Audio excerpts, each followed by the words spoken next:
खेसरिया के बेटी सपनामा में आवो है, काटिला नया दपदी बनावो है।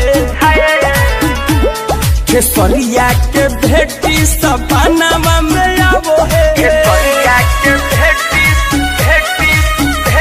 सपनामा में आवो है। ऐसे गानों को तो रोक लगाना चाहिए, गवर्नमेंट पता नहीं कहाँ सो रही है, वरना भोजपुरी वालों ने लेवले गिरा दिया है सब पूरा। हर हिंदी फिल्मों में गाना बनता है तो हीरो गाता है हीरोइन के लिए, हीरोइन गाती है हीरो के लिए।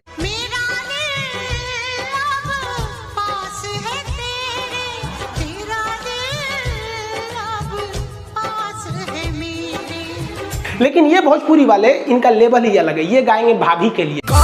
ये भौजी रोवत बारू रात भर ऐसे टिघुरी के। साली के लिए भाभी हो हेंगन घूमो, साली हो तार हो। साली के हवा जिंदाबाद, साली तोहर हइयो जिंदाबाद, तोहर हवा जिंदाबाद, साली तोहर हवा जिंदाबाद, दुलुनी हवा जिंदाबाद। मतलब ये ऐसा गाना बर्बाद करते हैं। देखिए ये समाज के लिए एक दीमक बन चुके हैं। देखिए 20% भोजपुरी गाने अच्छे होते हैं। के दिलवा में ऐसे बसा ले हनी हम, दिल के धड़कन भी हमसे नाराज हो गई। अखिया तोहरा सिवा कुछ न देखे सनम, के हमसे दगाबाज हो गई तो के दिलवा। लेकिन 80% ऐसे गाने इतने भद्दे हैं कि हम आपको चैलेंज करते हैं कि आप अपनी बगल में माँ को और एक बगल में बहन को बैठकर आप उन भद्दे गाना को सुन नहीं सकते।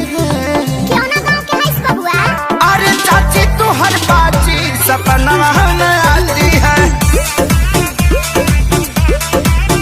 हाँ चाची तू हर बाची सपना में आती है।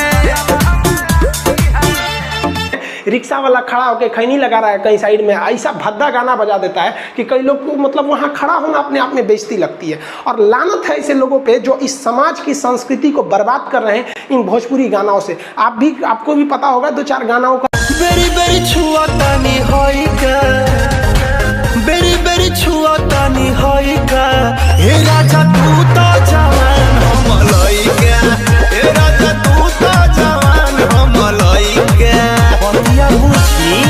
ऐसे गानों को तो रोक लगाना चाहिए, गवर्नमेंट पता नहीं कहाँ सो रही है, वरना एक ट्रेडिशन को खराब कर रहा है। इन गानों की वजह से आज जो भोजपुरी बोलते हैं उन्हें कोई सम्मान की नज़र से नहीं देखता है, जानता है कि भी उसी कैटेगरी का आदमी होगा। तो एक अच्छी भाषा को बर्बाद कर दिया इन लोगों ने कुछ पैसे के लिए। और हीरोइन लाता है सब मोटा मोटा ले देगा, लगे गाँव में से कोनो भाभी उठा के ले। बातें छोड़िए, इन लोग का अजीबे लेवल रहता है भोजपुरी का। और जब यहाँ के भोजपुरी के हीरो जो होते हैं, जब हीरो गुंडा को मारते हैं ससुरा फिजिक्स अपना नियम भूल जाता है, पूरा ग्रेविटी भाड़ में गया, मारेगा से एक गांव से वो गांव में जाके गिरेगा सब।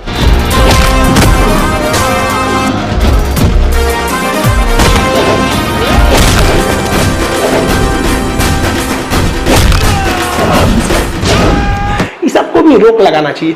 अभिव्यक्ति की आजादी इतना मत दीजिए कि किसी समाज को बर्बाद कर दीजिए।